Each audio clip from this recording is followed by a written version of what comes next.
শিবা ভাই, আমার চিঠি এসেছে। তো আমি তো ইংলিশ পড়তে পারি না, শিবা ভাই ইংলিশ পড়তে পারে, তাই ওকে দিয়ে পড়াতে এসেছি। দেওয়ান ভাই, আমি পড়ে শোনাচ্ছি।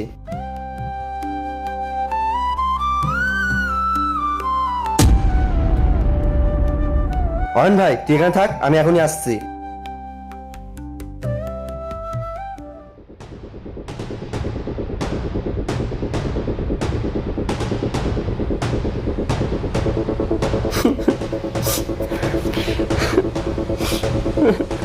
আরে ভাই, কি হয়েছে?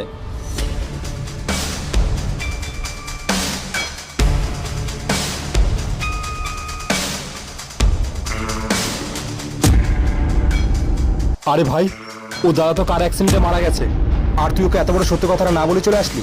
ভাই, ওর মা বাবার মৃত্যুর পরে ওর দাদাই ওর জন্য সবকিছু ছিল। এখন তোর দাদাও আর বেঁচে নেই, এই কথাটা ওকে আমি কিভাবে বলবো?